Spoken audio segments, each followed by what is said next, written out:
दोस्तों, हमारी स्टोरी की शुरुआत होती है एक इवल किंगपिन को दिखाए जाने से, जो अपने एसोसिएट्स के साथ मीटिंग कर रहा होता है और उन्हें याद दिला रहा होता है कि कैसे वो लोग इस बिजनेस में 15 सालों से हैं। पहली नज़र में ही हम ये समझ जाते हैं कि ये आदमी दूसरे इंसानों की बिल्कुल भी कदर नहीं करता, क्योंकि उसने अपने आदमियों को ही अपनी कुर्सी बना रखा होता है और जहाँ उसके एसोसिएट्स बैठे होते हैं वहाँ का माहौल बहुत ही इंटेंस लग रहा होता है। आज का दिन उनके शेडी ऑपरेशंस के लिए काफ़ी खास है, इसलिए वो लोग सेलिब्रेट करने का फैसला करते हैं।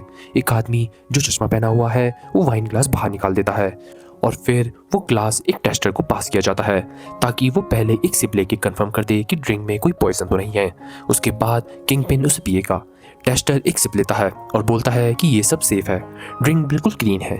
इतना सुनते ही किंगपिन खुद के लिए ग्लास भर के एक सिप लेता है, लेकिन सिर्फ एक सिप से तुरंत बाद वो लड़खड़ाते हुए तड़पने लगता है और गिर जाता है, जिससे क्लियर हो जाता है कि ड्रिंक एक्चुअली पॉइजन थी। बाकी सब तुरंत टेस्टर को पकड़ लेते हैं, ये सोच के कि उसने ही ये सब किया है। लेकिन असली मास्टरमाइंड तो वो आदमी होता है जिसने वो ड्रंक सर्व की होती है, जिसका नाम कीको जीरो होता है, जिसे हम शॉर्ट में कीको कहेंगे। सब कुछ हैंडल होने के बाद कीको अपने नॉर्मल कपड़ों में वापस आता है और घर की तरफ निकल पड़ता है, लेकिन रास्ते में उसकी नजर पड़ती है एक खूबसूरत भूरे बाल वाली लड़की पर, जो कि एक आदमी को कार के अंदर किस कर रही होती है। कीको इतना ज़्यादा उन्हें देखने में खो जाता है कि सीधा जाकर दीवार से टकरा जाता है। रात को जब कीको घर पहुंचता है तो वो आराम से बैठकर आइसक्रीम खाने लगता है। तब उसकी छोटी बहन, जिसका नाम अकारी होता है, उससे पूछती है कि आखिरकार उसने गैंग के पॉइजन टेस्टर को कैसे फूल करा। कीको कामली एक्सप्लेन करता है कि कैसे उसने तो बस धीरे धीरे टेस्टर की बॉडी को पॉइजन के अगेंस्ट इम्यून बना दिया था।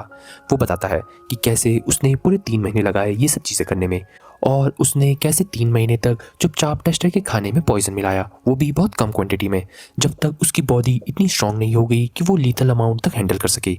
अकारी ये सुनकर कहती है कि इसमें तो बहुत ज़्यादा मेहनत लगी होगी, और कीको भी अकारी की बात पर एग्री करता है कि ये काफ़ी टफ मिशन था, लेकिन कोई भी इतनी एक्सट्रीम प्लानिंग एक्सपेक्ट नहीं कर रहा था, और इसी वजह से वो लोग हिटमैन बिजनेस में इतना ज़्यादा सक्सेसफुल है।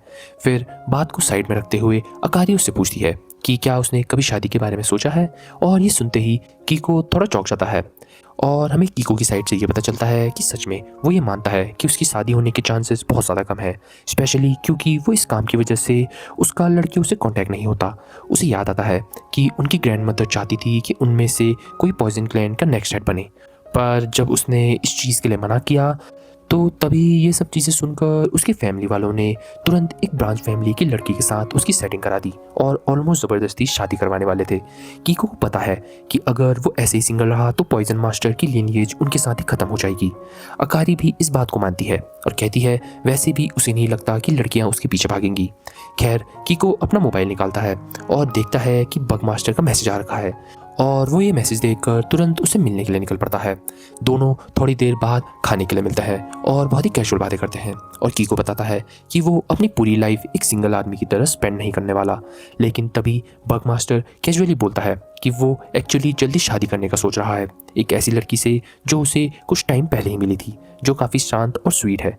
कीको ये सुनकर सच में हैरान हो जाता है, क्योंकि ये बात कीको के लिए काफ़ी सरप्राइजिंग होती है, क्योंकि उसने हमेशा सोचा था कि बग मास्टर अकेला ही बुढ़ा होगा।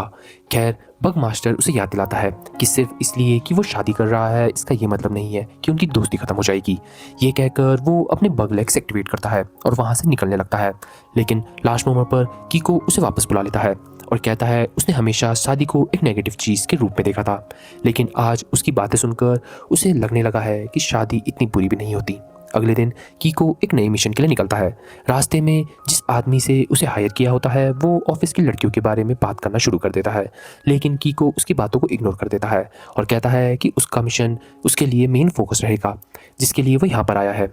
जिसके बाद वो आदमी उसे उसके टारगेट की तरफ लेकर जाता है। वो ये बताने लगता है कि कैसे उसका ये टारगेट है एक औरत जिसका नाम मे है, एक कोल्ड हार्टेड मैरिज स्विंडलर जो काफ़ी प्रॉब्लम क्रिएट कर रही है।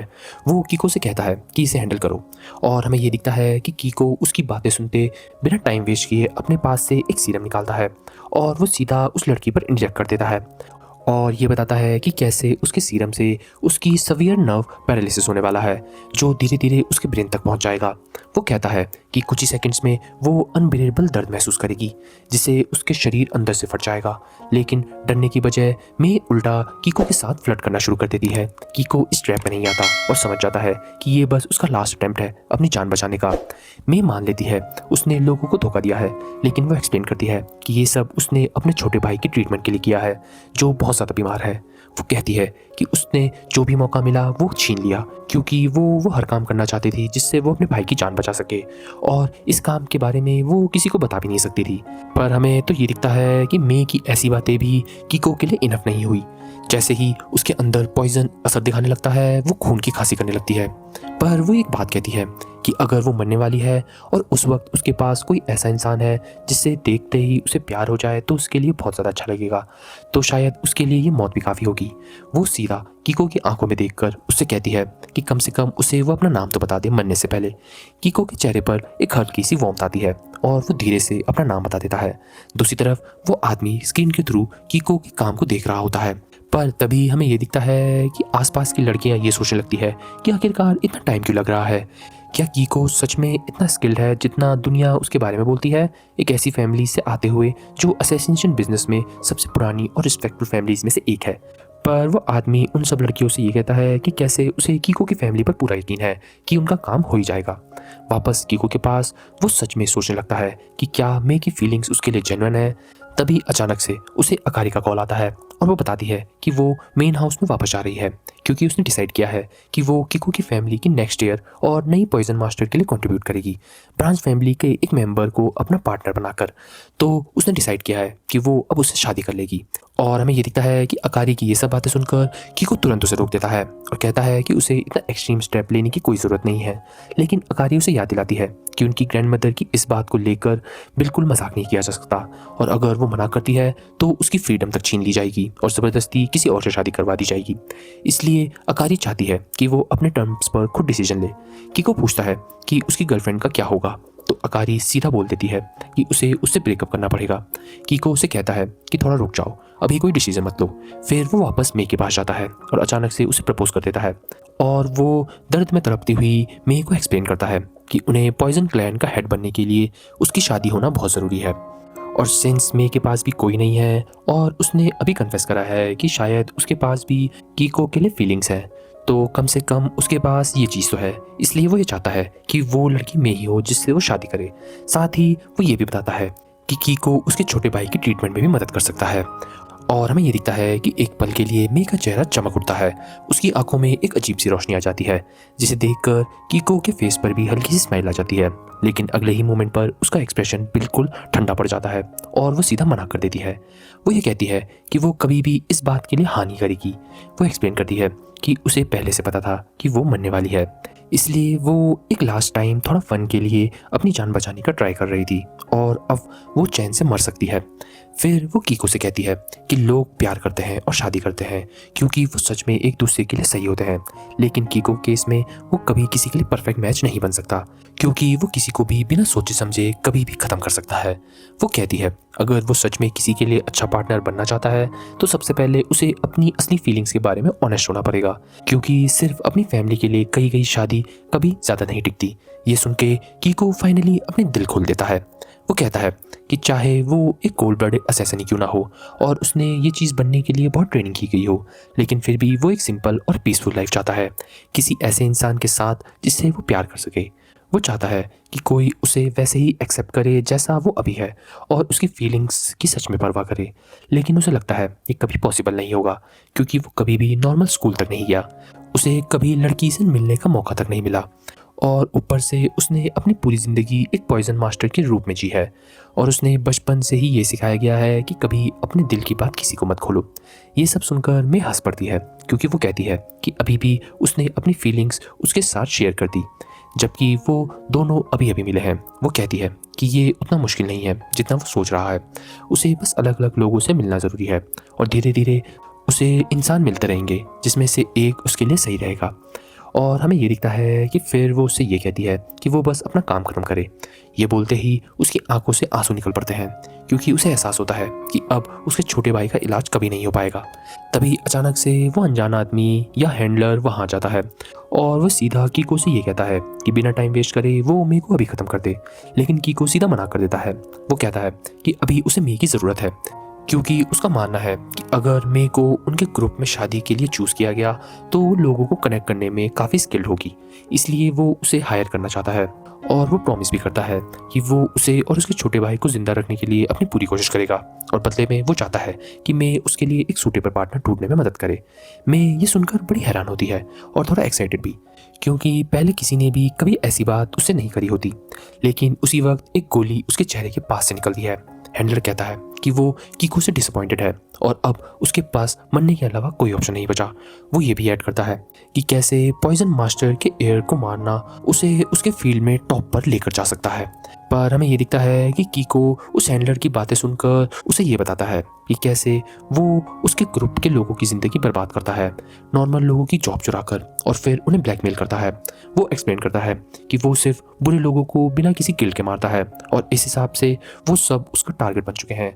जिसके बाद हमें ये दिखता है कि कैसे वो तुरंत अपने आप पर एक सीरम इंजेक्ट करता है जिसका असर तुरंत उसकी बॉडी पर दिखने लगता है। उसकी आंखें हरे रंग ले लेती हैं और वो एक गैस मास्क पहन लेता है, जिसे देखकर हैंडलर और उसका ग्रुप बिना रुके उस पर गोलियां चलाना शुरू कर देते हैं। लेकिन हमें कीको देखकर ये तो पता चल गया है कि वो कुछ अलग ही करने वाला है। तभी जब फायरिंग रुकती है तो वहाँ न कीको होता है न मे। हैंडलर ऊपर देखता है तो दोनों को सीलिंग पर देखता है, लेकिन तब तक बहुत देर हो चुकी होती है।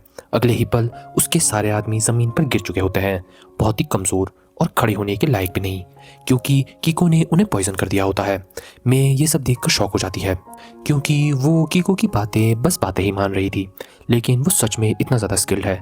कीको कैजुअली कहता है कि उसने सिर्फ अपना 300 torment of hell poison use करा है, इसलिए वो लोग मरेंगे नहीं। लेकिन दर्द और डर इतना होगा कि वो दोबारा कभी भी ऐसे काम करने की हिम्मत नहीं करेंगे। इसके बाद कीको अकारी को कॉल करता है और कहता है कि वो अपनी गर्लफ्रेंड से ब्रेकअप ना करे क्योंकि वो खुद शादी करने वाला है और पॉइजन क्लैन का नया हेड बनने वाला है। ये सुनकर अकारी खुश हो जाती है। तभी हैंडलर भागने की कोशिश करता है, लेकिन तभी वो सीधा एक 1-वे मिनर से टकरा जाता है और अटक जाता है और कीको उसके पीछे एक पॉइजन नीडल फेंक देता है, जिससे वो उस पर वहीं इफेक्ट होने लगता है और वो भी बाकी सबके जैसे हिलने लायक नहीं होता। उसके बाद दोनों बिल्डिंग से बाहर निकलते हैं और टैक्सी लेने लगते हैं। मैं अभी भी चेयर पर ही है और मूव नहीं कर पा रही है, तो वो कीको से कहती है कि उसे उठा दे। कीको तुरंत पैनिक करने लगता है क्योंकि उसने कभी भी किसी लड़की को टच नहीं किया होता, वो भी काम के अलावा। तब मैं उसे रिलैक्स करने को कहती है और फिर एक शॉकिंग चीज़ बताती है कि वो एक्चुअली एक लड़का है। ये सुनकर कीको बिल्कुल चुप हो जाता है, जैसे उसकी बोलती ही बंद हो गई हो। दोनों एक होटल जाते हैं जहाँ कीको कंफर्म करता है कि मैं सच में एक लड़का है। वो पूछता है कि फिर वो लड़कियों के कपड़े क्यों पहनता है। मैं एक्सप्लेन करता है कि वो मर्दों को ट्रिक करता है, लड़की बन जाता है, और औरतों को ट्रिक करता है तो लड़का बन जाता है। उसे दोनों साइड से खेलने में ज़्यादा मज़ा आता है। फिर मैं कीको से प्रॉमिस करता है कि जब तक वो उसकी हेल्प करेगा तब तक कीको इतना चार्मिंग हो जाएगा कि वो लड़कों और लड़कियों दोनों को अट्रैक्ट कर सके। मैं कीको को बताता है कि उसने ऑलरेडी उसके लिए एक मैच मेकिंग इवेंट के लिए रजिस्टर कर दिया है और उसे अपनी डिटेल्स फिल करने को कहता है। अगले दिन दोनों वो इवेंट अटेंड करते हैं और नोटिस करते हैं कि वहाँ लड़कों की संख्या लड़कियों से काफ़ी ज़्यादा है और ये उनके लिए बहुत बड़ी प्रॉब्लम हो सकती है। और इस प्रॉब्लम को सॉल्व करने के लिए मैं खुद लड़की बनकर आता है और काफ़ी सारे लड़कों का अटेंशन अपनी तरफ खींच लेता है, जिससे कीको की कंपटीशन बहुत कम हो जाता है। कीको यहाँ सीखता है कि फर्स्ट इंप्रेशन कितना ज़्यादा इंपॉर्टेंट है, इसलिए मैं डिसाइड करता है कि सबसे पहले उसके नेचुरल चार्म ढूंढने की कोशिश करेगा और उसे बाहर लाना पड़ेगा। जब कीको अपनी पहली लड़की से बात करता है तो वो सीधा बोल देता है कि वो हर साल मिलियन कमाता है, और ये सुनते ही लड़की इंटरेस्ट लूज कर देती है और उसे रिजेक्ट कर देती है। जब वो मे को ये बताता है तो मे बिल्कुल भी सरप्राइज नहीं होता। वो कहता है कि पैसे से स्टार्ट करना उसका एरोगेंट दिखाता है। फिर वो कीको को एक एडवाइस देता है कि वो अगली बार थोड़ा स्माइल करे, लेकिन जब कीको दूसरी लड़की के ग्रुप के पास जाता है और स्माइल करने की कोशिश करता है तो उसकी स्माइल इतनी फेक और ऑकवर्ड लगती है कि सब उसे रिजेक्ट कर देते हैं। दिन के एंड तक कीको काफ़ी फ्रस्ट्रेट हो जाता है क्योंकि कुछ भी उसके लिए सही नहीं जा रहा होता। तब मैं उसे एक डेटिंग ऐप दिखाती है जहां उसने ऑलरेडी उसका अकाउंट बना दिया होता है और कहती है कि उसकी डेट सेट हो चुकी है बाद में जब वो डेट पर जाता है तो कीको खाना प्रॉपरली खा भी नहीं पाता, क्योंकि उसने पॉइजन मास्टर की ट्रेनिंग में सिखाया गया होता है कि उसे कभी भी किसी और का बनाया हुआ खाना नहीं खाना है। जब तक वो हिम्मत कर कर एक बाइट लेने के लिए रेडी होता है तब तक उसकी डेट ऑलरेडी वहाँ से जा चुकी होती है। इतने फेलियर्स के बाद दोनों डिसाइड करते हैं कि आज के लिए बस इतना ही, और वो बाकी कल फिर ट्राई करेंगे। जैसे ही मैं घर जाने लगता है, अचानक से एक जीप तेज स्पीड में उसके पास आती है और उसको अंदर खींच लेती है और गाड़ी तुरंत भाग जाती है। कीको ये सब देख लेता है और तुरंत कार के पीछे भागता है, लेकिन वो उसे पकड़ नहीं पाता। गाड़ी के अंदर एक आदमी मे से पूछता है कि उसने उसके बड़े भाई जो हैंडलर था उसके साथ क्या किया और वो फैमिली क्लीनिंग सर्विसेज अचानक क्यों छोड़ के चला गया।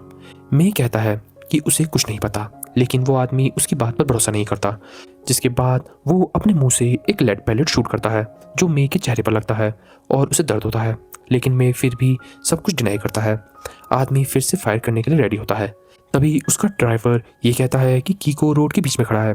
वो रोकने का डिसाइड नहीं करते और सीधा उसे कुचलने की कोशिश करते हैं, लेकिन जैसे ही गाड़ी उसके पास आती है कीको एक परफेक्ट जंप मारकर गाड़ी के ऊपर से निकल जाता है और उस पर एक स्पेशल थर्मा पॉइजन से अटैक करता है। अटैक इतना पावरफुल होता है कि चलती हुई गाड़ी कुछ टुकड़ों में स्प्लिट हो जाती है और दोनों ब्रिज के पास आ जाते हैं, जहाँ पर कीको तुरंत उस ब्रोकन कार का पीछा करता है और उसे पकड़ लेता है। जैसे ही मे वाला हिस्सा ब्रिज से गिरने लगता है, कीको टाइम पर पहुंचकर उसे बचा लेता है, जबकि बाकी लोग सीधा नीचे पानी में गिर जाते हैं। जब कीको मे को पकड़ रहा होता है, वो उसका फ़ोन वापस करता है जो उसने पहले गिरा दिया था और उस दिन के लिए उसे थैंक्स करता है। वो कहता है कि मे की वजह से उसे एक दिन में ही बहुत सारी लड़कियों से मिलने का मौका मिला। वो मानता है कि वो इस सब में बहुत अच्छा नहीं है, लेकिन फिर भी वो चाहता है कि मे उसकी हेल्प करता रहे। मे समझ जाता है कि कीको को ऐसे इवेंट्स में असली पार्टनर मिलना बहुत ज़्यादा मुश्किल है, तो उसका नंबर मांग लेता है। इस तरह मे कीको का पहला सच्चा दोस्त बन जाता है, भले ही कीको को लगता है कि शायद वो ज़्यादा दोस्त नहीं बना पाएगा। जैसे ही दोनों साथ चल रहे होते हैं, मे कीको को देखते हुए उसकी तरफ अट्रैक्शन फील करता है और उस मोमेंट पर उसे समझ आता है कि कीको का असली चार्म क्या है। अगले दिन मे कीको को एक फ्लायर दिखाता है और कहता है कि अगले दिन दोपहर में उसे अवाकाडो ओशन आर्ट गैलरी में मिले, जो कि एक क्रूज शिप के अंदर है। कीको को बिल्कुल समझ नहीं आता कि एक क्रूज शिप, आर्ट गैलरी और उसका चार्म, इन तीनों के बीच में क्या कनेक्शन है, लेकिन मे बस उसे ये कहता है कि उस पर ट्रस्ट करे। नेक्स्ट डे मे क्रूज शिप की एंट्रेंस पर कीको से मिलता है और कीको सच में उसकी ब्यूटी देखकर स्टंट हो जाता है।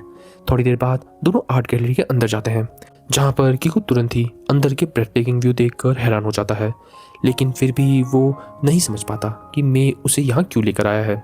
तब मे एक्सप्लेन करता है कि आज के दिन उसका रिहर्सल होगा, एक परफेक्ट फर्स्ट डेट जहाँ प्रैक्टिस की जाएगी, जहाँ वो खुद उसकी डेट बनेगी। वो कहती है कि चाहे कीको किसी भी तरीके से लड़की का नंबर भी ले ले और रियल डेट पर सेट भी कर ले, उसका करंट बिहेवियर सब कुछ खराब कर देगा, इसलिए पहले प्रैक्टिस करना ज़रूरी है। उनकी मॉक डेट शुरू होती है और मे हर बार कीको से ऑकवर्ड या स्टिफ बिहेवियर पर उसके पॉइंट्स काट देती है, लेकिन थोड़ी देर बाद कीको अचानक रुक जाता है। उसकी नज़र एक 40 साल पुराने DIY कैंडी किट पर पड़ती है, जिसकी वैल्यू 30 मिलियन येन से भी ज़्यादा होती है, और इस चीज़ से कीको नेचुरली बात करने लगता है बिना किसी एफर्ट के, और वो मे के साथ उस कैंडी किट के बारे में एक सरप्राइजिंगली चार्मिंग कन्वर्सेशन करता है। मे इतनी इंप्रेस होती है कि वो तुरंत उसे 30 बोनस पॉइंट भी दे देती है और पहली बार उसे लगता है कि कीको के अंदर सच में पोटेंशियल है। कुछ देर बाद मे कीको का ध्यान एक अजीब से आदमी की तरफ दिलाती है जो पास में फ्लोर पर बैठा होता है और अपने आप में कुछ कह रहा होता है। वो कीको से पूछती है कि क्या वो आदमी के बारे में क्या सोचता है। कीको का पहला रिएक्शन होता है कि शायद वो आदमी या तो होमलेस है या किसी मेंटल प्रॉब्लम से जूझ रहा है, लेकिन तभी एक ग्रुप ऑफ टूरिस्ट उस आदमी को देख लेते हैं और तुरंत ही एक्साइटमेंट के साथ उसके पास भीड़ जमा हो जाती है। मे एक्सप्लेन करती है कि वो आदमी और कोई नहीं मिस्टर सेरातोरी है, जो पूरे देश के सबसे फेमस सेलिब्रेटेड यंग पेंटर्स में से एक है। वो कीको को एग्जाम्पल देकर समझाती है कि ये लोग जनरली उन लोगों की तरफ अट्रैक्टेड होते हैं जिनके पास कोई यूनिक टैलेंट या गिफ्ट हो। मिस्टर सेरातोरी किसी स्ट्रेंजर को कितना भी अजीब क्यों न लगे, लेकिन उसके फैंस उसे बिल्कुल वैसे ही पसंद करते हैं जैसा उसकी एक्स्ट्राऑर्डिनरी स्किल्स और एबिलिटी दिखाती हैं। और कीको इस बात को समझ लेता है, लेकिन वो ये कहता है कि उसके पास ऐसा कोई खास टैलेंट नहीं है। मैं तुरंत कहती है कि वो बिल्कुल गलत है। वो उसे हैंडलर वाली इंसिडेंट के बारे में याद दिलाती है और बताती है कि कैसे उसने अकेले ही इतने डेंजरस लोगों से भरा रूम क्लियर कर दिया, उसे सेफ बाहर भी निकाल लिया। और मे को पूरा भरोसा है कि उसे कोई डाउट नहीं होना चाहिए कि यही उसके असली चार्म का हिस्सा है। ये कहने के बाद मे उसे कहती है कि वो डेटिंग ऐप्स और मैच मेकिंग इवेंट्स को भूल जाए, क्योंकि उसके हिसाब से उसके लिए ये सब बेकार है और उसके लिए असली पार्टनर ढूंढने का बेस्ट तरीका यही होगा कि वो लोगों की हेल्प करे। वो सजेस्ट करती है कि वो लोगों को रेस्क्यू करे, इंपॉर्टेंट लोगों को प्रोटेक्ट करे और ऐसे ही अच्छे अच्छे काम करते रहे ताकि लोग उसे ज़्यादा नोटिस करें और लड़कियां उसे ज़्यादा अट्रैक्ट हों। कीको को ये आइडिया काफ़ी सरप्राइज करता है क्योंकि वो एक पॉइजन मास्टर है और उसका काम यूजुअली लोगों को मारना होता है। लेकिन मैं समझाती है कि कोई ऐसा रूल नहीं है जो दूसरे लोगों की मदद करने से उसे रोकता हो। ये बात सुनकर कीको इसके बारे में सीरियसली सोचने लगता है। उस रात बाद में गार्ड्स नोटिस करते हैं एक वैल्यूएबल आर्ट वर्क मिसिंग है। वो तुरंत अज्यूम कर लेते हैं कि एक बहुत ही फेमस चोर जो एक लड़की है जिसका नाम हानाकावा है वो इस चीज़ के पीछे है। गार्ड शिप के पायलट को इन्फॉर्म करते हैं और वो नियर बाई बोट्स को चेक करते हैं, पर उन्हें वहाँ से कुछ नहीं मिलता। जब उन्हें कुछ नहीं मिलता तो वो कंक्लूड करते हैं कि हानाकावा अभी भी शिप पर ही है, कहीं छुपी हुई है। लेकिन उन्हें ये नहीं पता होता कि हानाकावा ऑलरेडी समुद्र के नीचे काफ़ी दूर तक पहुँच चुकी है, जो अपनी शार्क जिसका नाम चिक्सी है उसके साथ लैंड की तरफ जा रही है।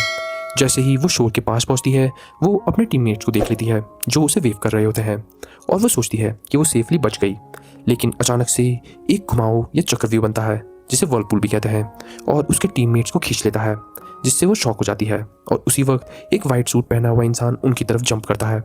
इस वक्त कीको और मे बफेट पर होते हैं। कीको अब सच में लोगों को बचाने वाला आइडिया के बारे में सोच रहा होता है, इसलिए वो मे से पूछता है कि क्या ऐसा काम कहीं मिलता है। मे उसे एक वेबसाइट दिखाती है जिसका नाम डार्क नव होता है, जहां अलग अलग तरह के जॉब्स लिस्टेड होते हैं, जैसे क्रिमिनल्स को पकड़ना या स्मगलर्स को रोकना। वो थोड़ा सरप्राइज होता है कि अचानक से कीको ने पहले इसके बारे में कभी सुना क्यों नहीं, और कीको एक्सप्लेन करता है कि वो यूजुअली अपना काम ब्रोकर्स के थ्रू करवाता है, जिससे उसे वेबसाइट्स के बारे में ज़्यादा कुछ नॉलेज पता नहीं है। और कुछ देर तक कीको वेबसाइट स्क्रॉल करता है और एक रेस्क्यू मिशन पर रुक जाता है जो हानाकावा से रिलेटेड होता है। रिपोर्ट्स के हिसाब से हानाकावा को कुछ बैंडिट्स ने कैप्चर कर लिया होता है जो उसकी रिलीज के बदले वो आर्टवर्क वापस मांग रहे होते हैं जो कि पुलिस ने उनसे छीन लिया होता है। बाहर की दुनिया में हानाकावा एक फेमस थीफ के नाम से जानी जाती है, लेकिन सच कुछ और ही है। रिच और क्लोर कलेक्टर्स अक्सर उन लोगों के आर्ट चुरा लेते हैं जो अपने आप को डिफेंड नहीं कर सकते, और हानाकावा चुपके से वो सब चीज़ें उनके असली ओनर्स को वापस देती है। इसी वजह से उसके काफ़ी लॉयल सपोर्टर्स भी हैं। एक फ़ैन क्लब जो स्पेशली उसके लिए बनाया गया है, वही एक्चुअली कीको को हायर कर रहा है और उसके रेस्क्यू के लिए अप्लाई कर रहा है। मे को बिल्कुल भी सरप्राइज नहीं होता कि इतने रिस्की काम और इतने कम पेमेंट के लिए सिर्फ कीको को ही हायर किया जा सकता है, क्योंकि ज़्यादा लोग इतना बड़ा रिस्क लेने के लिए रेडी तक नहीं होंगे। लेकिन वो ये भी सोचती है शायद ये उनके फेवर में भी हो सकता है, क्योंकि कंपटीशन कम होने से कीको के पास परफेक्ट चांस हैं हीरो बनने के। कीको खुद को पॉइजन मास्टर के रूप में इंट्रोड्यूस करता है और जो लोग उसे हायर करते हैं वो ये सब चीज़ें देखकर शॉक हो जाते हैं, क्योंकि वो अपने सामने एक असली पॉइजन मास्टर को देखकर क्लियरली शॉक होते हैं। दूसरी तरफ हानाकावा का किडनैपर उसके पास आकर उसे टॉन्ट करने लगता है और वो ये कहता है कि उसने आज तक उसके जैसी खूबसूरत लड़की नहीं देखी, और उससे ये भी कहता है कि वो अपनी साइड चेंज कर उसके साथ ज्वाइन कर ले। लेकिन हानाकावा सीधा मना कर देती है। वो कहती है कि वो सिर्फ उन्हीं कामों के लिए चोरी करती है जिसमें वो सच में बिलीव करती हो, और उसका फ़िलहाल सिर्फ एक मिशन है कि वो उस आदमी ने जितने भी आर्ट वर्क्स चुराए हैं वो सब उनके असली ओनर्स को वापस कराएगी। वो बताती है कि एक पेंटिंग जो उसने चुराई थी वो एक छोटी लड़की की थी जिसकी माँ का देहांत हो चुका था, और हानाकावा ने उस लड़की को पर्सनली प्रॉमिस किया था कि वो किसी भी हाल में उस पेंटिंग को वापस लेकर आएगी। ये सब सुनकर किडनैपर थोड़ा इरिटेट हो जाता है और उसकी एक और साथी जिसका नाम आशिया होता है उसको बुलाता है, जो बिना सोचे समझे सीधा आकर हानाकावा का गला पकड़ लेती है और उसमें पानी डाल देती है। इसी बीच कीको और मे रेस्क्यू मिशन स्टार्ट कर देते हैं और मॉल के थ्रू आगे बढ़ने लगते हैं। तभी एक कॉर्नर पर वो सीधा दो आर्म गार्ड से टकरा जाते हैं, लेकिन कीको तुरंत उनके सामने आकर उन्हें एक स्प्लिट किक में दोनों गार्ड्स को गिरा देता है। वो बिना उन्हें रिएक्ट करने का मौका दिए ये सब करने में कामयाब रहता है। ये सब देखकर मैं सोचती है कि शायद वो पीछे ही रुक जाए और बाकी मिशन कीको अकेले को करने दे, लेकिन कीको उसका हाथ पकड़कर उसे उठाता है और सीधा कहता है कि उसे उसकी ज़रूरत है, और बस ये बात मे के कॉन्फिडेंस को वापस लेकर आ जाती है। उधर हानाकावा आशियो द्वारा बार बार टॉर्चर की जा रही होती है, लेकिन उसका बॉस उसे रोक देता है और कहता है कि इंट्रूडर्स आ चुके हैं, जाके उन्हें हैंडल करो। तब आशियो तुरंत उन्हें रोकने के लिए निकल पड़ती है। वापस कीको और मे शिप के अंदर आगे बढ़ रहे होते हैं और कीको धीरे धीरे वही लाइन्स रिहर्स कर रहा होता है जो उसे हानाकावा से मिलने पर बोली गई है। तभी वो एक और गार्ड्स के ग्रुप के सामने आ जाता है जो उनका रास्ता ब्लॉक कर रहे होते हैं। लेकिन कीको उन सबको बड़े ही आराम से हैंडल कर लेता है अपनी मार्शल आर्ट्स का यूज़ करके, और वो गार्ड्स को एक एक कर गिरा देता है और बीच बीच में मे के साथ अपनी पिकअप लाइन्स पे रिहर्स करते रहता है जैसे ये सब उसके लिए बिल्कुल नॉर्मल हो। उसके बाद दोनों एलिवेटर में एंटर करते हैं और नीचे वाले लेवल्स तक जाते हैं। इस वक्त बॉस हानाकावा पर गन तान देता है। पहले हानाकावा सोचती है कि वो उसे सीधा मार देगा, लेकिन वो अपनी गन उस पेंटिंग पर पॉइंट कर देता है और वो ये सीधा कहता है कि अगर उसने उसकी बात नहीं मानी तो वो ये पेंटिंग डिस्ट्रॉय कर देगा। हानाकावा तुरंत समझ जाती है कि ये वही पेंटिंग है जो उसने एक छोटी लड़की को वापस देने का प्रॉमिस किया था। वो उससे डैमेज नहीं होने दे सकती, इसलिए वो बिना रेजिस्टेंस किए उसकी बात मान लेती है। तभी अचानक बॉस के दोनों हाथ किसी अननोन फोर्स से उड़ जाते हैं और वो डर के मारे पैनिक करने लगता है। उसके बाद एक अजीब सा बीइंग दीवार से बाहर निकलता है, उसकी बॉडी में घुस जाता है और उसके अंदर से जला देता है। लेकिन ये सब रियलिटी में नहीं हो रहा होता, ये तो सिर्फ एक हेलुसिनेशन होती है जो कीको के पॉइजन की वजह से हो रही होती है। तभी कीको कामली आगे बढ़ता है और हानाकावा के सामने आकर खुद को इंट्रोड्यूस करता है। वो ये कहता है कि वही वो पॉइजन मास्टर है जो उसे रेस्क्यू करने आया है। हानाकावा शॉक हो जाती है कि एक मास्टर खुद उसे बचाने आया है। वो तुरंत कीको को कहती है कि उसके पास इतने पैसे नहीं हैं कि वो इस काम के लिए उसे पे कर सके, और ये सुनकर कीको थोड़ा ऑकवर्ड हो जाता है क्योंकि उसने तो अपने इंट्रोडक्शन के बाद का क्या बोलना है ये प्लान ही नहीं किया था। तभी मे रूम में एंटर करती है और हानाकावा कुछ चेन्स को खोलने लगती है, लेकिन अचानक से आशियो पीछे से आकर हानाकावा को पकड़ लेती है और उसे हिलने नहीं देती। ये देखकर तुरंत ही कीको अपने अंदर एक और सीरम इंजेक्ट कर लेता है और हमें ये दिखता है कि इस इंजेक्शन के बाद उसकी फिजिकल एबिलिटीज़ नॉर्मल से बहुत ज़्यादा बढ़ गई होती हैं। वो सीधा आशियो की तरफ रश करता है, लेकिन वो अचानक से गायब हो जाता है और हमें कहीं और ही अपीयर दिखाया जाता है, जिससे हानाकावा बीच में अकेली रह जाती है। सिचुएशन को समझते हुए कीको तुरंत हानाकावा को मे की तरफ थ्रो कर देता है ताकि वो उसे सेफ रहे। उसके बाद आशियो वाटर फिश को यूज़ कर अटैक करती है। उसके अटैक इतने पावरफुल होते हैं कि नीचे का फ्लोर भी टूट जाता है और दोनों नीचे गिर जाते हैं, जहां उनकी फाइट लोअर लेवल तक कंटिन्यू होती है। इसके बाद आशियो फिर से कीको की तरफ स्पीड से डैश करती है और हमें ये लगता है कि उन दोनों की फाइट फिर से शुरू होने वाली है। तभी अचानक से हमें ये दिखता है कि आशियो तो फाइट करने की बजाय अचानक से कीको से सॉरी बोलती है कि उसने अपना प्रॉपर इंट्रोडक्शन उससे नहीं करवाया। फिर वो अपने आप का बिजनेस कार्ड उसे ऑफर करती है। उससे पहले से पता होता है कि कीको एक पॉइजन मास्टर है और वो उससे पूछने लगती है कि क्या वो फाइट करने की बजाय सिचुएशन को प्राइवेटली सेटल करना चाहेगा। आशियो ये बताती है कि कैसे उसके पानी को यूज़ करने का तरीका इसलिए इतना अजीब है क्योंकि वो एक वाटर मास्टर है। वो समझ जाती है कि दो मास्टर्स अगर सीरियसली लड़ते हैं तो डैमेज बहुत ज़्यादा हो सकता है, जो कीको को इस मिशन के लिए आने वाली पेमेंट से कहीं ज़्यादा लग जाएगा। इसी वजह से वो उसे ऑफर देती है कि अगर वो हानाकावा को छोड़कर यहाँ से चला जाता है तो वो प्रॉमिस कर रही है कि वो अपने क्लाइंट से 10 गुना ज़्यादा पैसा उसको देगी। दूसरी तरफ मैं ये सब देख रही होती है और पूरी सिचुएशन को लेकर बिल्कुल कंफ्यूज होती है। तभी हमें ये दिखता है कि कीको की सिरिंज अचानक से घूमते हुए सीधा आशियो के पास आकर रुक जाती है और वो नोटिस करती है कि उसमें तो अभी भी थोड़ा लिक्विड बचा है और वो उसे उठाने के लिए हाथ बढ़ाती है कि तभी कीको उसे तुरंत चीख कर ये कहता है कि उसे टच मत करो। आशियो का ये रिएक्शन देखकर वो तुरंत समझ जाती है कि वो कोई नॉर्मल सीरम नहीं है बल्कि एक बहुत ही डेंजरस पॉइजन है। आशियो फिर एक्सप्लेन करती है कि मास्टर्स के पास मॉडिफाइड ब्लड लाइन्स होती हैं जो उनकी स्पेशल एबिलिटी से जुड़ी होती हैं। पॉइजन मास्टर के केस में उनकी ब्लड लाइन उनके बॉडी को लीथल पॉइजन से एक्सपोजर कर और भी ज़्यादा स्ट्रॉन्ग बना देती है। लेकिन कीको कहता है कि ये पूरी सच्चाई नहीं है। वो ऐड करता है कि ये एक कर्ज भी है जो पॉइजन मास्टर को मजबूर करता है जो अपने टारगेट्स को ख़त्म करे, वरना उनका खुद की बॉडी शट डाउन होने लग जाएगी। क्योंकि आशियो भी एक मास्टर है, कीको अज्यूम करता है कि उसके पास भी कोई मॉडिफाइड ब्लड लाइन होगी, चाहे उसकी वाटर कंट्रोलिंग की एबिलिटी उसे मैजिक जैसे ही क्यों ना लग रही हो। लेकिन आशियो इस बात का जवाब नहीं देती। वो बस दोबारा कीको से पूछती है कि क्या वो पीसफुली सेटल करना चाहेगा। जब कीको फिर से मना कर देता है तो आशियो तुरंत उस पर अटैक करना शुरू कर देती है। शुरुआत में फाइट में आशियो के फेवर में होती है और वो क्लियरली कीको पर हैवी पड़ रही होती है, लेकिन कीको जल्दी सिचुएशन को पलट देता है जब वो उसके ग्लव्स पर अपना एक और पॉइजन कोट कर देता है जो अचानक से उसके ग्लव्स को एक्सपोर्ट कर देता है। इस छोटे से ओपनिंग का फ़ायदा उठाते हुए कीको तुरंत उस पर एक और अटैक करता है और उसे ज़मीन पर गिरा देता है। जैसे ही आशियो धीरे धीरे उठती है वो शॉक में होती है कि कीको ने उसे लगातार 3 बार एक्जैक्टली सेम स्पॉट पर कैसे हिट किया, वो भी मिलीमीटर लेवल प्रिसीजन से। तब कीको बोलता है कि वो ये सब हानाकावा के लिए कर रहा है। भले ही अभी वो दोनों स्ट्रेंजर्स हैं, लेकिन उसे ऐसा लगता है कि फ्यूचर में हानाकावा उसके लिए बहुत ज़्यादा इंपॉर्टेंट बन सकती है और इसी वजह से वो इस पॉसिबिलिटी के लिए अपनी जान तक दांव लगाने के लिए तैयार है, चाहे इसका रिजल्ट उसकी मौत ही क्यों ना हो। जब आशियो कीको की ये बातें सुनती है तो उसे लगता है कि वो सॉफ्ट हो गया है। इसी वजह से वो तुरंत अपनी हेल लेशिस मॉडिफाई ब्लड लाइन एक्टिवेट करती है और हाई वाटर प्रेशर टीम से उस पर अटैक करना शुरू कर देती है। अटैक्स बहुत ही फास्ट और पावरफुल होते हैं, लेकिन कीको उन सब अटैक्स को डॉज कर लेता है।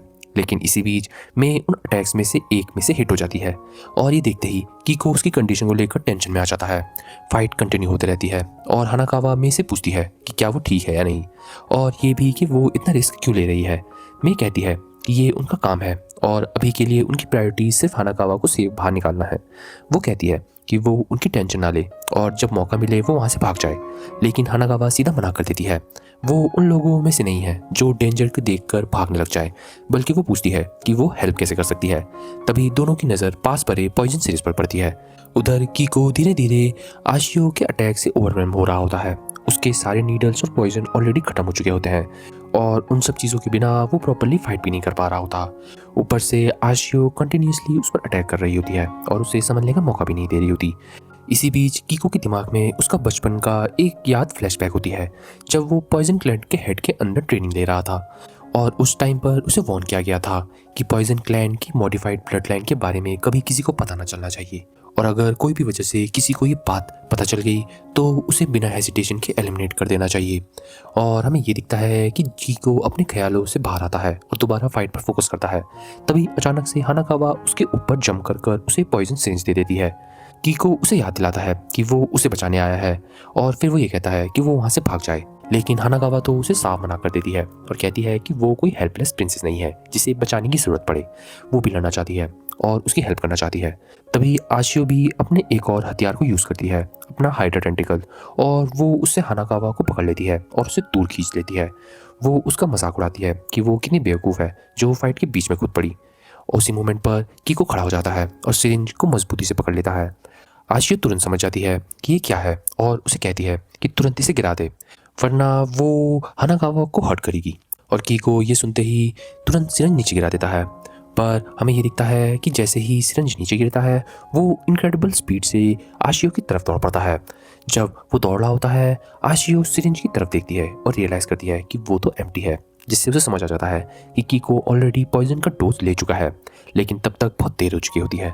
कीको तुरंत उसके पास पहुंचकर उसके नेक पर पॉइजन नीडल से हमला कर देता है। अटैक इतना इंस्टेंट होता है और इतना जल्दी इफेक्ट करता है कि आशियो वहीं कोलैप्स हो जाती है। इसके बाद कीको हानाकावा को पकड़ लेता है और उसे अपनी बाहों में ले लेता है, लेकिन उसी मोमेंट पर उसे रियलाइज़ होता है कि उसके हाथ तो उसके नो टच जोन में है। ये सोचकर वो पैनिक हो जाता है और तुरंत मे की तरफ देखकर हेल्प मांगने लगता है। थोड़ी देर बाद आशियो होश में आती है और देखती है कि कीको उसके ऊपर खड़ा है। कीको कामली उसकी वाटर टेक्निक एक्सप्लेन करता है और कहता है कि कैसे उसने इस टेक्निक के बारे में अपनी पॉइजन क्लैन की लाइब्रेरी में कई बार पढ़ा है।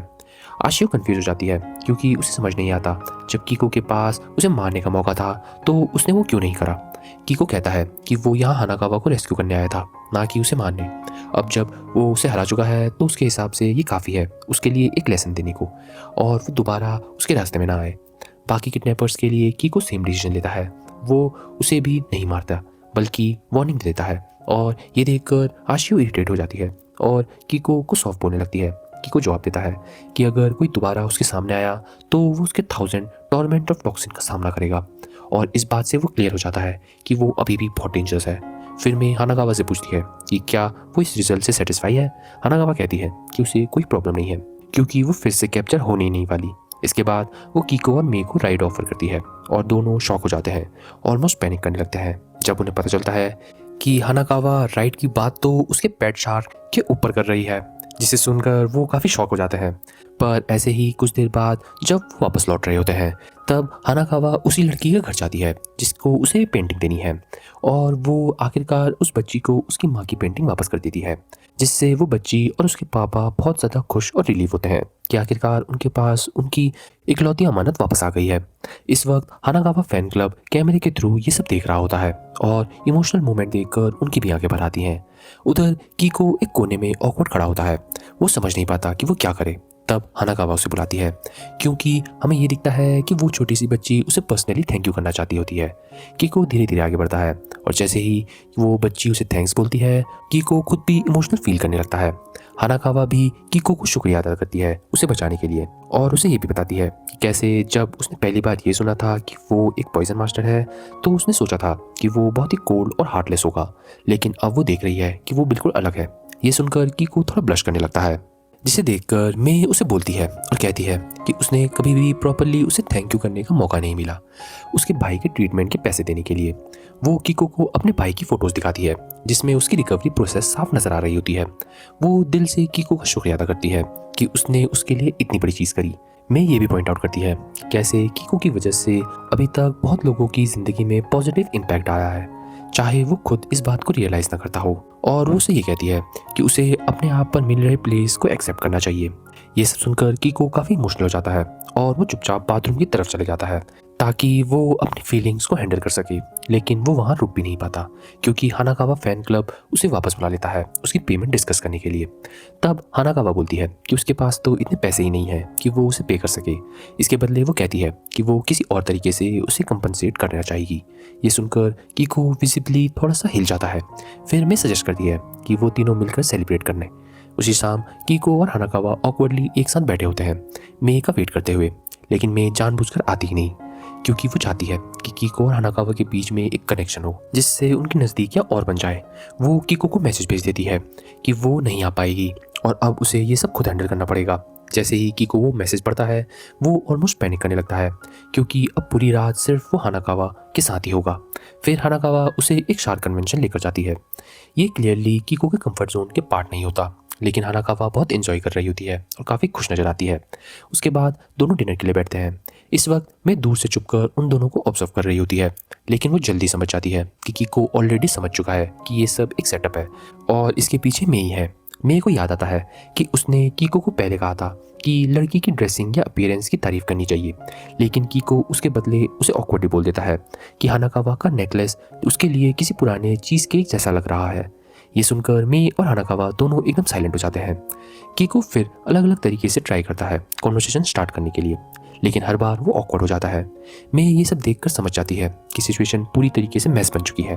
फाइनली वो डिसाइड करती है कि अब उसे इंटरफेयर करना ही पड़ेगा। वो अपना फ़ोन एक नियर बाई मॉनिटर से कनेक्ट करती है और कीको को सिग्नल भेजने लगती है। उसे गाइड करती है कि उसे क्या क्या बोलना चाहिए। वो उसे इनकरेज करती है कि एक सिंपल टॉक स्टार्ट करने के लिए ज़्यादा टाइम नहीं लगेगा।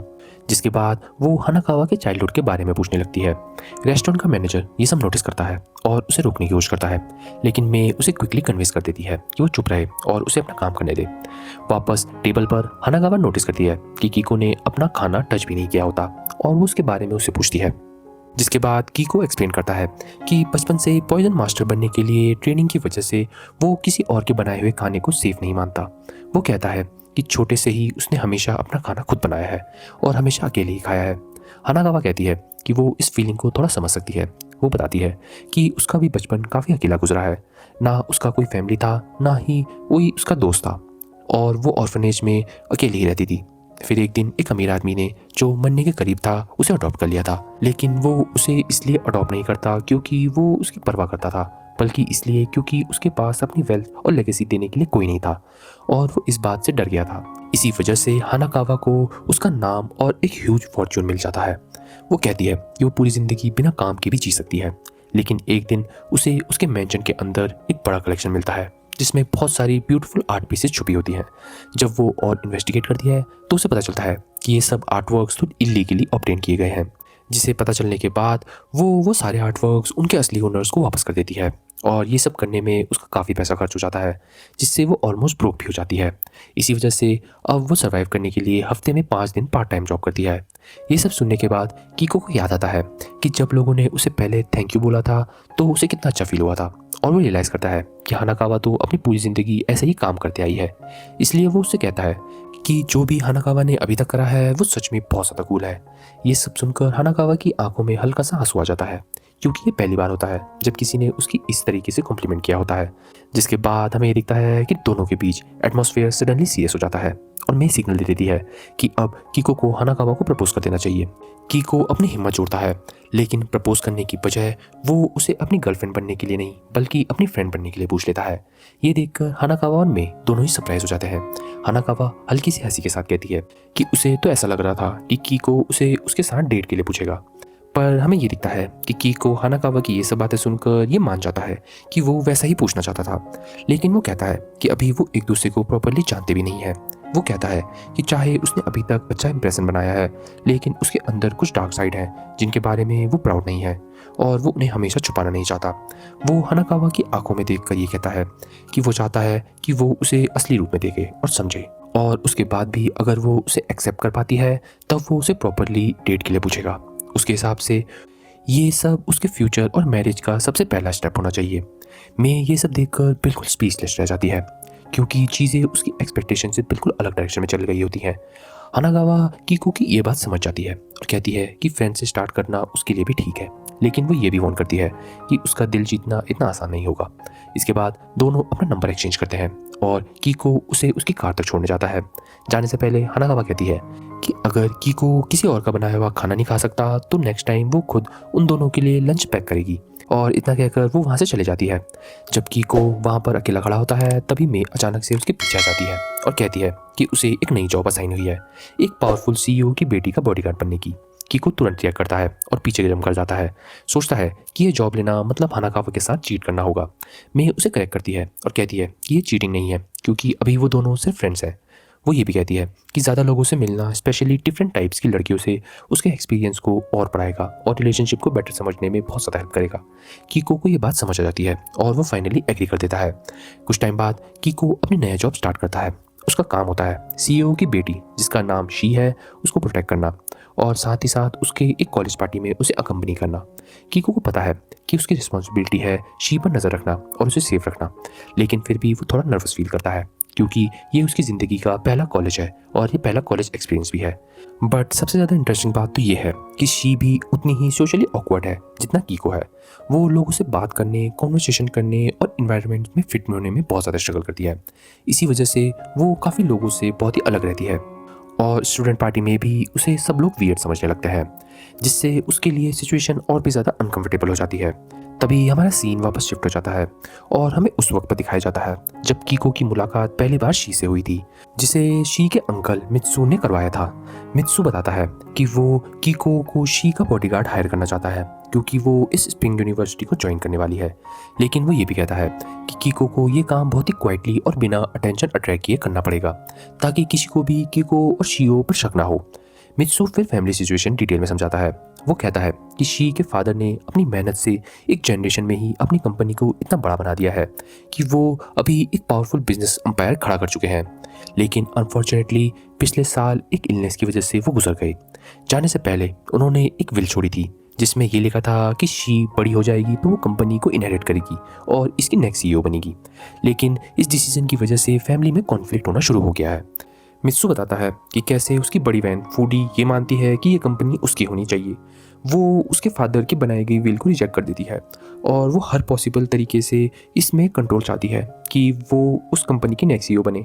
मित्सू कहता है कि उसे एग्जैक्टली नहीं पता कि फूडी क्या प्लान कर रही है, लेकिन उसने कुछ डिस्टर्बिंग रूमर सुने हैं और उसके अकॉर्डिंग ये हो सकता है कि वो किसी ऐसे इंसान को हायर करे जो अजीब और अनयूजुअल टेक्निक्स यूज़ करता हो शी को असैसिनेट करने के लिए। इसकी पॉसिबिलिटी की वजह से मित्सू कोई रिस्क नहीं लेना चाहता और इसलिए उसने स्पेसिफिकली पॉइजन क्लैन के टॉप मेंबर कीको को हायर करा है, क्योंकि उसे लगता है कि कीको इस जॉब के लिए बेस्ट रहेगा। थोड़ी देर बाद मैं आती है और कीको को एक फेक स्टूडेंट आईडी देती है। वो ये भी कहती है कि सब आइडेंटिटी उसकी कवर है और उसकी आइडेंटिटी का नाम ओशिमा होगा, एक normal third year university student. कीको बिना ज़्यादा कंप्लेन किए ये रूल एक्सेप्ट कर लेता है। तभी शी भी वहाँ आ जाती है और हमें ये दिखता है कि शी शर्माते हुए ये बोलने लगती है कि कैसे उसकी एक छोटी सी विश है कि वो दूसरे स्टूडेंट की तरह एक ड्रिंकिंग पार्टी अटेंड करे। कीको तुरंत मना कर देता है और कहता है कि ये बहुत डेंजरस लग रहा है, लेकिन शी उसे पप्पी आइज दिखाती है और जैसे ही कीको वो एक्सप्रेशन देखता है उसकी सारी रेजिस्टेंस खत्म हो जाती है और वो तुरंत उसे हाँ बोल देता है। ड्रिंकिंग पार्टी में सब लोग अपना एंजॉय कर रहे होते हैं और सब लोग एक एक कर कर अपना इंट्रोडक्शन दे रहे होते हैं। जब शी की बारी आती है वो नर्वस होकर खड़ी हो जाती है और बहुत ही स्टिफ तरीके से, एक ऑकवर्ड तरीके से इंट्रोडक्शन देती है। इससे वो फिट होने की बजाय और भी ज़्यादा स्ट्रेंज लगने लगती है। फिर जब कीको की बारी आती है वो डिसाइड करता है कि उसका चांस है ये प्रूव करने का कि वो पॉइजन मास्टर भी किसी पार्टी का सेंटर बन सकता है। स्ट्रॉन्ग इंप्रेशन छोड़ने के लिए वो कॉन्फिडेंटली अपना इंट्रो देता है और तुरंत 8 ग्लास पेयर एक साथ चक करने के लिए कोशिश करता है। मैं दूर से ये सब देख रही होती है और उसे ऑलरेडी पता चल जाता है कि ये सब बहुत ही बुरा एंड होने वाला है। कीको जैसे ही 8 ग्लास खत्म करता है वो अपने पेट के लिक्विड को कंट्रोल कर कर अपने मुंह से एक स्नेक का शेप में वापस निकालता है, एक water absorbent polymer trick use कर। उसे लगता है कि इस परफॉर्मेंस से लोग इंप्रेस हो जाएंगे, ये कम से कम तालियां बजाएंगे। लेकिन जो उसे देखता है वो बिल्कुल डिस्कस्टेड हो जाता है और पूरी तरीके से डिस्टर्ब हो जाता है। इस ऑकवर्ड मोमेंट को इग्नोर करने की कोशिश में एक स्टूडेंट नोटिस करता है कि उनमें से एक लास्ट बंदा है जिसने अभी तक अपना इंट्रोडक्शन नहीं करवाया है। एक भूरे बाल का लड़का जो कोने में चुपचाप बैठा था वो धीरे से खड़ा होता है और कामली अपना नाम बताता है, जिसका नाम नारुको होता है, और बस इतना ही कहता है। जब उसे पूछा जाता है कि वो कौन से ईयर में है या क्या पढ़ रहा है तो वो ये कहता है कि ये सब मैटर नहीं करता, इंपॉर्टेंट सिर्फ ये है कि वो इस मोमेंट पर सबसे मिलने आया है। ये कहकर वो वापस बैठ जाता है। पार्टी की लड़कियां तुरंत उसकी तरफ अट्रैक्ट हो जाती हैं, उसके पास भागने लगती हैं, उसका नंबर मांगती हैं और उसका अटेंशन पाने की कोशिश करती हैं। ये सब देखकर कीको को समझ आ जाता है कि इस लौंडे का तो लेवल ही अलग है। पार्टी खत्म होने के बाद सब घर वापस जाते हैं। कीको सोचता है कि रात कितनी बुरी गई उसके लिए और शी के लिए। इसलिए वो शी से पूछता है कि उसने खुद को इतना फोर्स क्यों किया वहाँ आने के लिए। वो कहता है कि वो समझता है कि वो एक कंपनी इनहेरिटेड करने वाली है, शायद कम्युनिकेशन स्किल इंप्रूव करना चाहती हो, जो भी हो, लेकिन फिर भी उसे उसका रियल आंसर जानना है। शी बताती है कि पार्टी में जाना उसका मेन रीज़न नहीं था, बल्कि उसके फादर का लास्ट टाइम था जब उन्होंने उससे ये कहा था कि वो इतना कमज़ोर रहना छोड़ दे, लोगों को दोस्त बनाए और अपनी लाइफ एंजॉय करे, क्योंकि लाइफ तभी सबसे ज़्यादा मीनिंगफुल होती है। फिर वो कीको और मीको बताती है कि उसे पता है कि बस ये पहला स्टेप लेना है और धीरे धीरे लोग उसे एक्सेप्ट करने लगेंगे। लेकिन फिर भी वो अपनी एंजाइटी और हेजिटेशन को रोक नहीं पाती। शी ये भी एक्सेप्ट करती है कि उसे कभी मौका ही नहीं मिला अपने फादर से ये पूछने का कि आखिरकार उसके फादर ने उसे ही अपनी पूरी कंपनी का इनहेरिटेंस क्यों बनाया, और इसी वजह से वो स्ट्रांग बनना चाहती है। वो खुद को इम्प्रूव करना चाहती है और इतना स्ट्रांग बनना चाहती है कि वो अपने डर पर कंट्रोल कर सके, ना कि डर उसे कंट्रोल करे। लेकिन कीको उसे तुरंत रियलिटी चेक दे देता है और याद दिलाता है कि अभी कोई इंसान उसे मारने की कोशिश कर सकता है। जिसके बाद वो ये भी कहता है कि वो जो चाहे वो कर सकती है, क्योंकि चाहे सिचुएशन कितनी भी डेंजरस क्यों ना हो वो हमेशा उसकी प्रोटेक्शन करेगा। ये सुनते ही शी थोड़ा ब्लश करने लगती है। दूर से नारुको चुपके से उन दोनों को ही देख रहा होता है और साथ ही फूडी को रिपोर्ट दे रहा होता है। यही रिवील होता है कि नारुको ही वो असैसिन है जिसे फूडी ने हायर किया है शी को खत्म करने के लिए। अगले दिन नारुको आराम से मसाज एंजॉय कर रहा होता है, तभी फूडी वहां आकर उसे डांटने लगती है कि अभी तक शी को खत्म क्यों नहीं किया गया। वो क्लियरली फ्रस्ट्रेटेड होती है और लगातार नारुको से कंप्लेंट करते रहती है, जिससे आखिरकार नारुको भी उसकी बकवास से इरिटेट हो जाता है और अपनी स्पेशल एबिलिटी यूज़ कर कर उसकी थॉट प्रोसेस को ही इंटरप्ट कर देता है। जैसे ही उसका दिमाग काम हो जाता है वो कैजुअली कहता है कि अब सब कुछ वो खुद हैंडल करेगा। उस दिन दोपहर में क्लास के टाइम मैं समझ नहीं पाती कि कीको इतना ध्यान से लेक्चर क्यों सुन रहा है, जबकि वो एक्चुअली रियल स्टूडेंट भी नहीं है। कीको बस इतना कहता है कि उसे ये एक्सपीरियंस अच्छा लग रहा है क्योंकि ये स्कूल लाइफ उसके लिए बिल्कुल नहीं है। क्लासरूम के बाहर नारुको इंटेंस फोकस के साथ मेडिटेशन कर रहा होता है, जिसके थोड़ी देर बाद वो अपनी साउंड टेक्निक एक्टिवेट कर देता है जो हाई फ्रीक्वेंसी रेजोनेशन क्रिएट करती है।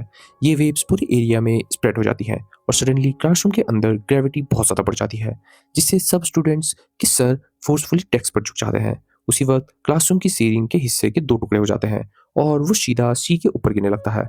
पर हमें ये दिखता है कि कीको बिना एक सेकंड वेस्ट किए अपना इनहेंसमेंट पॉइजन इंजेक्ट कर लेता है, जो उसकी फिजिकल एबिलिटी इंस्टेंटली बूस्ट कर देता है और वो अपनी स्ट्रेंथ एंड बॉडी के साथ सीधा शीरो की तरफ बढ़ता है और उसे बचा लेता है मलबे में दबने से। बाहर खड़ा नारुको ये सब देख रहा होता है और वो हैरान रह जाता है कि इतनी अनफेवरेबल सिचुएशन में भी कीको ने शीरो को प्रोटेक्ट कैसे कर लिया। वो याद करता है कि ये एक्शन लेने से पहले कीको ने अपने आप को किसी सब्सटेंस से इंजेक्ट किया था, जिसने उसकी बॉडी और मूवमेंट्स को इंस्टेंटली इनहेंस कर दिया। नारुको कंक्लूड करता है कि ऐसा काम सिर्फ कोई हाईली स्किल इंसान ही कर सकता है और अब उसके हिसाब से ये करने वाला एक ही हो सकता है, एक पॉइजन मास्टर। इसी वक्त कीको भी क्लासरूम पर हुए इस अजीब से अटैक को ध्यान से एनालाइज कर रहा होता है। थोड़ा सोचने के बाद वो कंक्लूड करता है कि ऐसा अटैक सिर्फ एक ही इंसान कर सकता है, एक साउंड मास्टर। इसके बाद हॉलवे में कीको का ग्रुप रीग्रुप होता है और कीको शीरो को क्लियरली बता देता है कि उस पर डायरेक्ट अटेम्प्ट किया गया है मारने का। ये सुनते ही मैं टेंशन में आ जाती है और तुरंत सोचने लगती है कि क्या उन्होंने सेफ्टी के लिए कैंपिंग ट्रिप कैंसिल कर देनी चाहिए। कीको कहता है कि ये फाइनल डिसीजन शायद मित्सू पर ही डिपेंड करेगा, लेकिन अंदर ही अंदर वो अज्यूम करता है कि शायद इतने डेंजरस अटैक के बाद वो भी इस चीज़ के लिए मना के करेगा। लेकिन सबको सरप्राइज करते हुए जब शी इस बारे में मित्सू से पूछती है तो मित्सू एक्चुअली अलाउ कर देता है। वो कहता है कि शी काफ़ी टाइम से कैंपिंग ट्रिप का वेट कर रही थी और वो अब उससे ये चांस नहीं छीनना चाहता। पर तभी हमें सच्चाई पता चलती है। दरअसल सच ये होता है कि मित्सू तो एक्चुअली नारुको की टेक्निक के कंट्रोल में होता है, जिससे किसी को पता नहीं होता। कुछ ही देर बाद सब लोग बस में चढ़ते हैं और निकलने के लिए रेडी हो जाते हैं। बस में बैठकर कीको असेसन के बारे में ही सीरियसली सोच रहा होता है और वो रियलाइज़ करता है कि अगर उसे इस प्रॉब्लम का ट्रूली सॉल्व करना है तो उसे सिर्फ अटैक रिएक्ट करने की बजाय डायरेक्टली असेसन का सामना करना पड़ेगा। थोड़ी देर बाद वो लोग कैंपिंग लोकेशन पर पहुंच जाते हैं। जैसे ही वो वहां आते हैं, कीको तुरंत अपनी कुकिंग स्किल्स दिखाकर लड़कियों को इम्प्रेस करने की कोशिश करता है। उसका खाना और उसका कॉन्फिडेंस दोनों ही काफ़ी अटेंशन अट्रैक्ट करने लगते हैं।